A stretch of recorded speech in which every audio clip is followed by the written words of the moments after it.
It's a controversial change around Albuquerque. A government agency shutting off access to parts of the bosque. And they did it without warning. News 13's Chris McKee found out why it was blocked off on special assignment. The beauty. Absolutely, it's beautiful down here. It's just one reason people call the South Valley home. But for Marie Johnson, Hi. Barbara Peters, This is why we moved down here. And come on. and Paula Holmes, We ride every week. the South Valley isn't just about the scenery. It's also open space to raise and train their horses. Marie Johnson built her home in the valley near I-25 in Isleta 21 years ago. The arena, the ability to have horses, it's zoned for horses. All of those are the reasons that we picked this piece of property to come to. Horses are a major part of her life, too. She raised her kids to compete with the animals. He finally won a national championship in equitation. And part of their training has always been hitching a cart to the horse Yeah. and taking a ride on the ditch banks. We bought the property because we like riding on the ditch bank, like to drive on the ditch bank. It's a freedom that you have. But Marie says that freedom is now being taken away from her. I can't exercise my horses on the ditch banks any longer. And it's because of this concrete and steel now going up. They installed this gate, which is, not very far from my house. Some of the decades-old pathways along the irrigation ditches have now been gated off. 3 new gates went up recently along ditches near Marie's home, shutting her out. It is impossible. She also says the gates went up with virtually no notice. Just a few of these signs warning about a possible closure of the area to motor vehicles. There was no public meeting held. They put up all these gates, and my lifestyle is gone like that.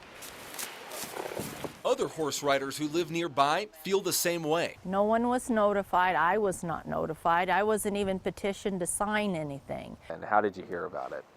I didn't hear about it. I ran into them. I was not expecting it.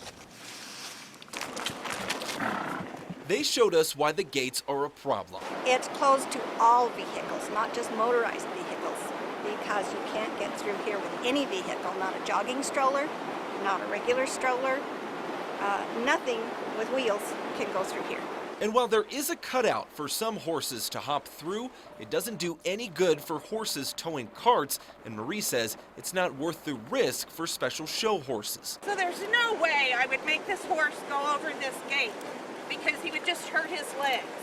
The gates were installed by the Middle Rio Grande Conservancy District, which owns the ditch banks. But they're also a public agency, and much of their funding comes from nearby homeowners. We took neighbors' concerns to the Conservancy District CEO, Mike Hammond. It's not the sleepy little South Valley anymore.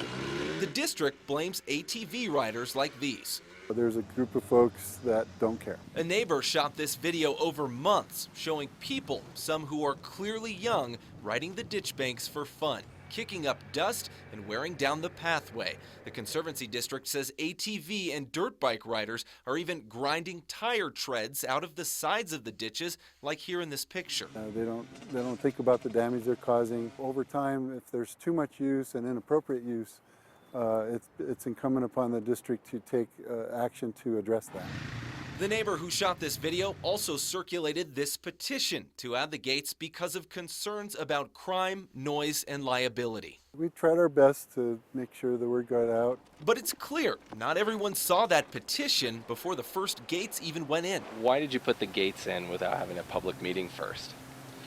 Well, we installed just 3 of the planned 10 or so gates to begin to control the immediate problem that we were facing, and to also give folks a sense of what the gates would actually be. The district says there's no rule requiring a public meeting either, but they now say they'll hold one anyway to talk about the 7 or so gates they still want to install.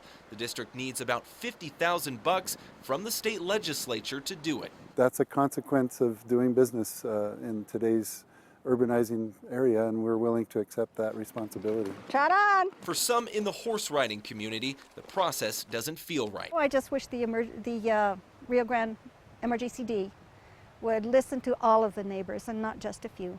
The Conservancy district says it is listening, We're also open to other suggestions. but some neighbors still aren't sure if they'll be heard. I don't feel like they're interested in public opinion at all. If someone doesn't stand up and express their concerns, we're going to lose all of this. And it could be a big change. On special assignment, Chris McKee, KRQE News 13. The Conservancy District will hold a public meeting tomorrow night starting at 6 at the Los Padillas Community Center in the South Valley. Open the KRQE News app now for more details.